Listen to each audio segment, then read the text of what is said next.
this one, so I wanted to see if you guys would be interested in that or not. I wanted to do a thousand and one nights stories, or more commonly known in the Western world as Arabian Nights stories. They are extremely interesting, full of dark history, folklore, mythical creatures, a little bit of, well, not a little bit, a lot of dark themes. I find these stories incredibly interesting and intriguing. There's a reason why they're such an international phenomenon. So, if you guys would be interested in that, and if this is something that you would like to watch, please let me know down in the comments. And I'm really excited about making it, but I don't know if anybody would watch it. So if you are interested in that, please let me know so we can start a new series on this channel. Yeah, so that's the second thing. Third thing is a disclaimer for today's story. Um, Today's story involves the kidnapping of children. So, viewer discretion is advised. If you, if themes like this would trigger you in any way, please feel free to click off this video, enjoy something else. The countless ASMR artists on this platform. But if you are interested in continuing, this story is quite the unbelievable tale. So, without any further ado, because we're in the middle of a heat wave and I can't turn the AC on, so we're just going to jump right in. Okay. Before we begin, I want to ask you something. Do you know who you are? Not like a philosophical sense, not your values or your purpose or the kind of person you want to be. What I mean is the basic foundational facts, like your name, your birthday, your mother, your father, the family you came from, the blood in your veins, and whose blood it was before it was yours. Most of us, we never really have to think about those things because we've already known them, or we know that we don't have them. They were handed to us at birth. We were told who our parents are, or if we don't have any, we were wrapped in blankets at the hospital room, and we were given names by our parents, and we kind of know from day first who they are. Now, imagine if you did not have that. Imagine that you grew up knowing something was wrong, but not what it was. Imagine being 11 years old and watching police officers surround your home and discovering in one absolutely shattering moment that the woman you called mom was not really your mom, that she was a kidnapper, and that the name that you answered to your whole life is not your name, and that the birthday you celebrated every year was not your birthday. And then imagine spending the next 43 years trying to find out who you actually are. This is the story of a man named Islam, and it is also inevitably the story of the woman who took him. She is known as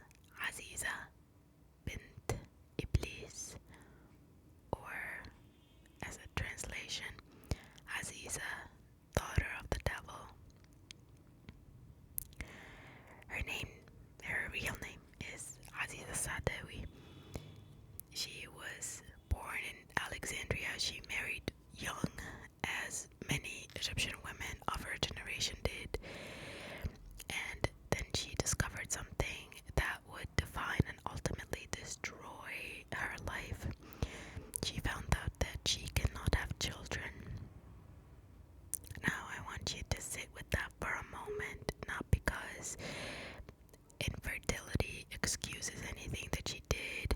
It doesn't. But because understanding what infertility meant for an Egyptian married woman in the 1980s and the early 1990s, the social weight of it, the cruelty of it, the relentless pressure is essential to understanding everything that came after. A woman incapable of conceiving children, she was driven by societal stigma and family pressure. She descended into a harrowing business in Egyptian society at the time, and much of it still today, unfortunately, placed an enormous value on a woman's ability to bear children. Infertility was not simply a medical condition, it was a source of shame and mockery and isolation. Women without children were whispered about, pitied, sometimes abandoned, and the pressure was constant, suffocating, and entirely impossible to escape. And Aziza felt all of it for years. She suffered for a long time from mockery, and somewhere in those years of suffering, something in her mind found a solution. Not a healthy solution, not a legal solution, but a solution that her desperate, concerned mind might have told her it was the only door left open for her. If she could not have children, she would simply take them.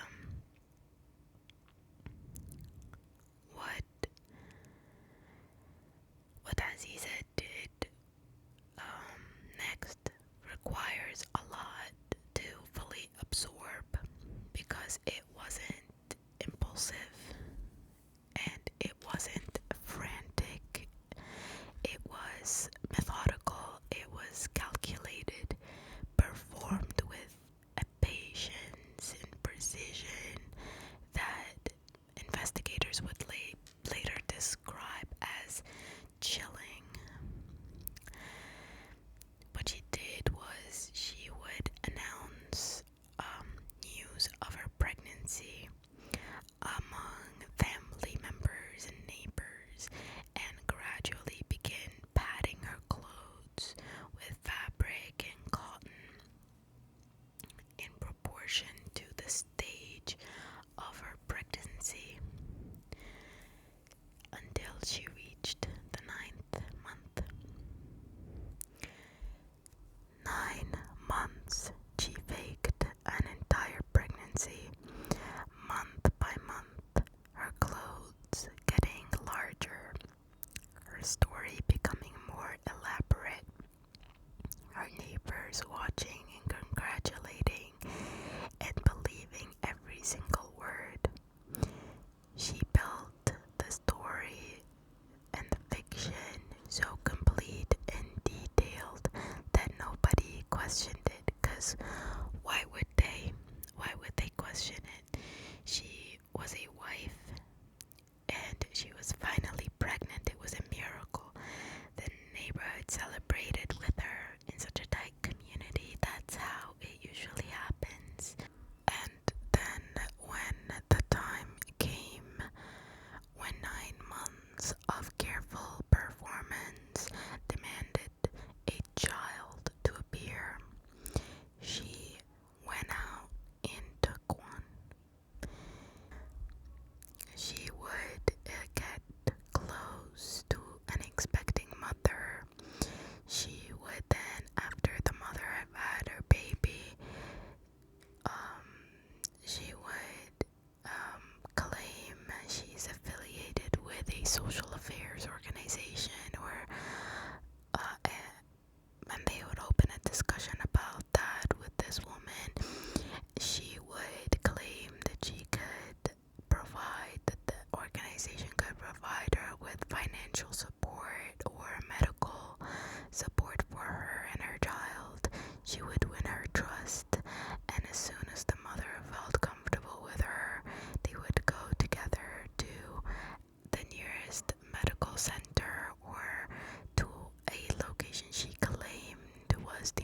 organization.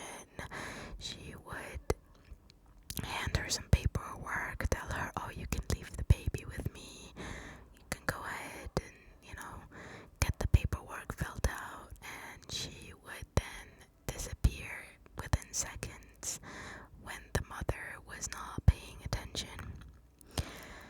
She would kidnap the child and flee immediately. She posed as a social worker, a government employee, someone official and trustworthy. She would approach mothers who were tired, vulnerable, and unsuspecting and gain their confidence. And in the moment that the trust was complete, she took these children and disappeared. First time she came home with a baby, the neighborhood didn't question it. Aziza had been pregnant, now she had a baby, everything made sense, but everything was a lie. Investigations later revealed that the matter was not just one incident, but a series of kidnappings of newborn infants. She repeated the act with 2 other children so that they appeared to be her sons. In order, they were Islam, Hisham, and Muhammad.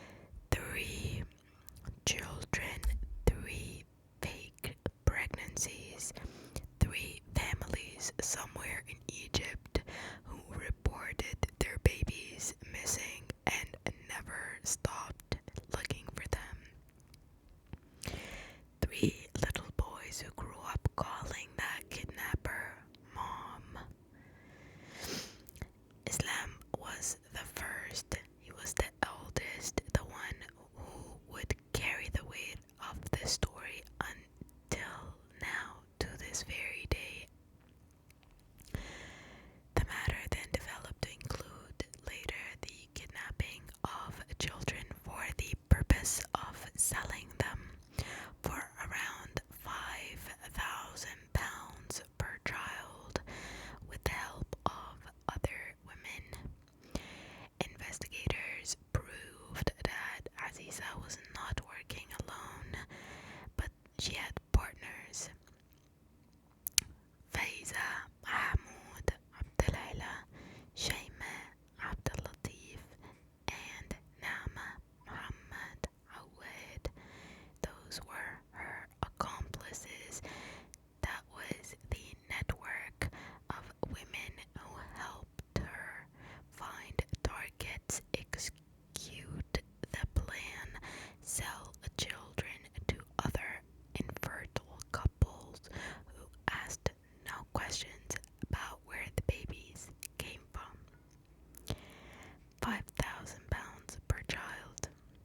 Their child's entire identity, family's entire world for £5,000. And then, when the heat grew too close, when people who knew her began to notice things didn't add up, Aziza made one more calculated move. After committing her crimes for a period, Aziza decided to move to another governorate far away, to live as far from the eyes of people who knew her as possible.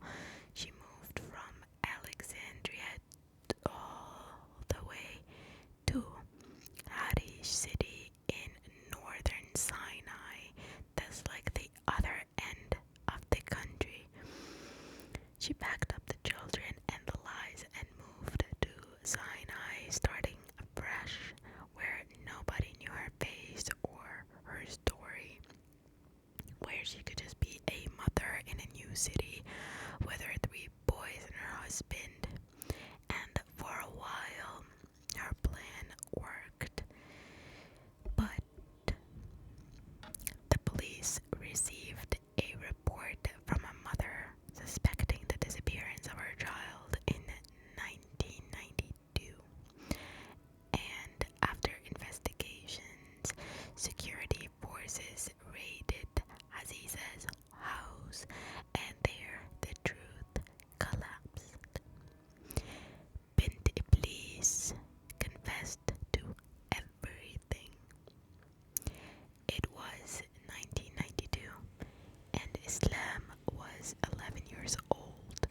At the time, Islam was a child, living a normal life with a woman he thought was his mother, Aziza, and his father and siblings, before his world collapsed the moment his parents were arrested.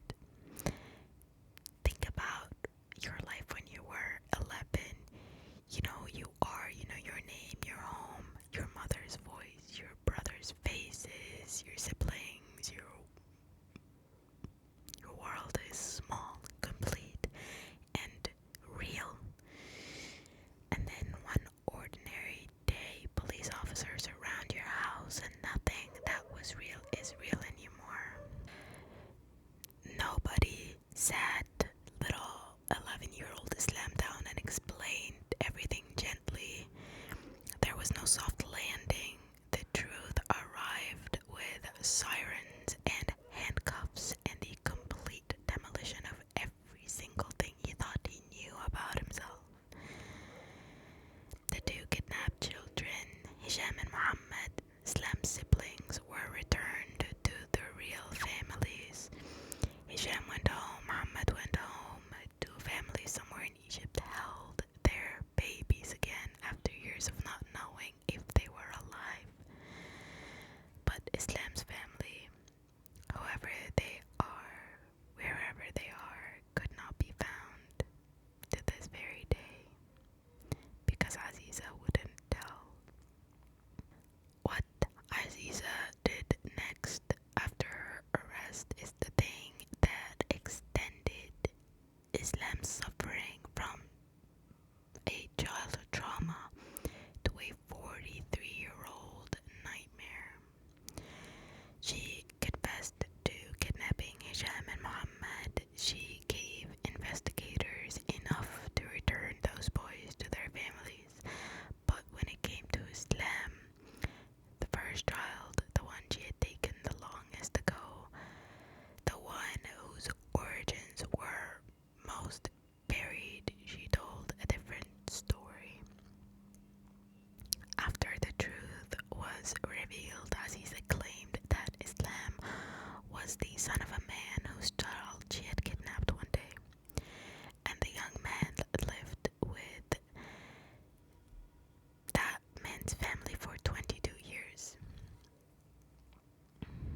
So Islam went to live with the man who Aziza claimed was his father for 22 years, before DNA analysis revealed that he was not their son. She pointed at a man. She said Islam belongs to him. Islam is his son. But that was a lie. And Islam, 11 years old, then 12, then a teenager, then a young man, went to live with the stranger's family because Aziza said he belonged there. Because there were nowhere else to go. Because without a biological family confirmed by evidence, what else could he have done? He lived with them for 22 years. 22 years growing up in a house with people who were not his family, carrying a story and a name that wasn't his, waiting for the DNA test that would finally tell him something real, and the DNA test came back. He was not their son either. 2 decades in a stranger's home, and then another door closes, another identity is taken and ripped away from this poor individual. Another story closes.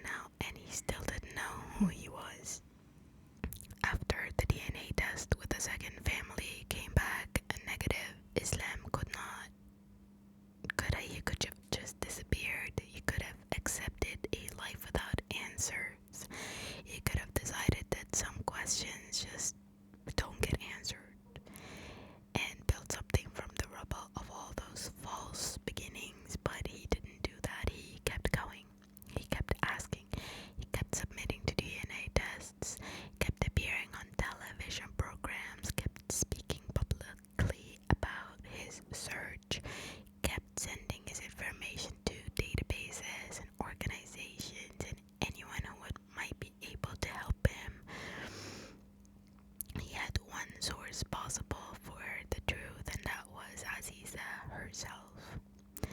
After she was released from prison, Aziza appeared in the media to deny kidnapping Islam, claiming he was her real son, despite the fact that DNA analysis definitively refuted this, and Islam for years pleaded with her to reveal to him the truth of his biological family, but she refused and insisted on her story this time. She had served her sentence. The court had sentenced her to 7 years in prison for the kidnapping of 3 children. She only got 7 years. I can't wrap my head around that, to be honest with you. And when she came out, she went on television and she looked into the camera and she said that Islam was hers. She did not take him. He was her biological son. But he was not hers, and the science said so, and the truth said so, and everyone who had followed the case for years knew that. But she kept saying it, and Islam kept asking. Islam hoped to find his real family after nearly 4 decades of living without knowing them, revealing new details that might unite him with his real relatives within days after his case returned to prominence alongside the airing of a series called Hekayet Nama. No, Hekayet Nergis. I'm sorry. The story of Nergis. His case returned to the public eye, meaning it had previously faded before that. There were years where nobody was talking about him, where he was searching quietly and privately without the attention that he had surrounded the original case in 1992. But, in Ramadan of 2026, Egyptian television drama called Hekayet Nergis aired, and it was a true edge of your seat melodrama. The show sparked endless debates around iftar tables and around social media as it resurfaced one of the most troubling urban legends of modern Egypt. It was the story of Aziza herself, Aziza bint Iblis, or daughter of the devil. Suddenly, a story that had faded from public memory was everywhere again, trending on social media, discussed over dinner, watched by millions of Egyptians who were too young to remember 1992 or had forgotten or didn't even know about it in the first place, like myself, for example. And in the middle of this renewed attention, Islam came forward again. He had new information, a name he believed might be his father, a direction to search he hadn't gone down before, and now with the television drama putting his story in front of millions of Egyptians, someone might finally recognize something, someone might finally know something, someone might finally come forward. He posted on TikTok, he did interviews, he went live online and spoke directly to people about his life and his search and his 40-something years of not knowing who he is. And after conducting more DNA tests, Islam for some time believed that he belonged to a Libyan family that he had 20 siblings. His family was relocated to Alexandria temporarily after Islam was kidnapped. There was this whole story, and he met with them, and he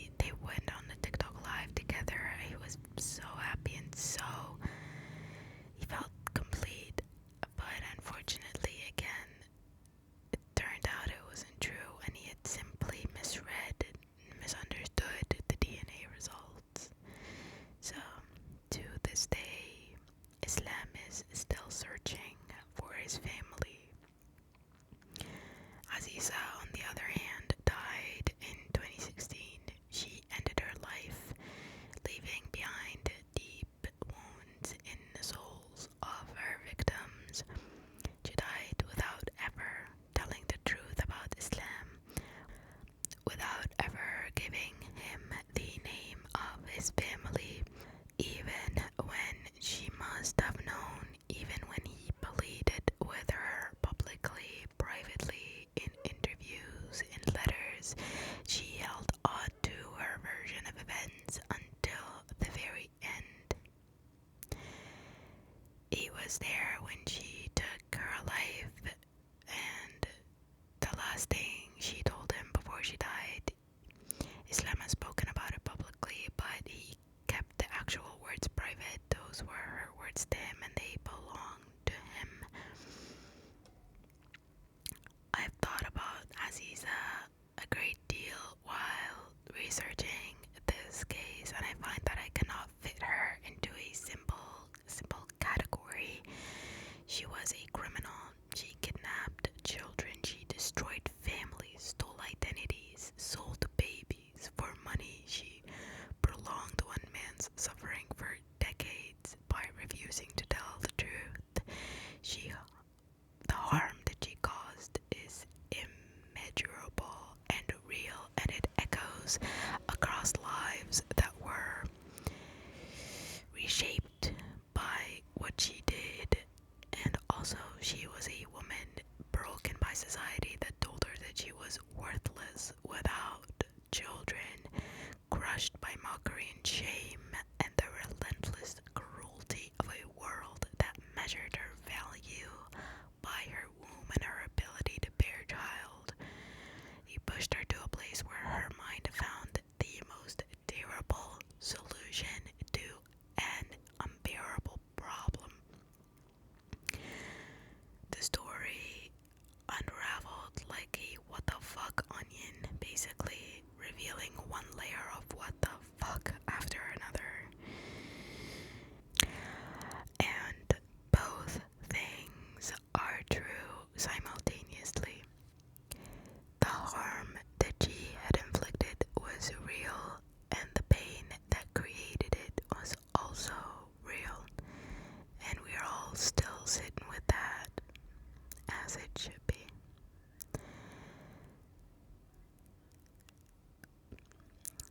There are no happy endings here, except possibly for Islam's siblings who were returned to their families.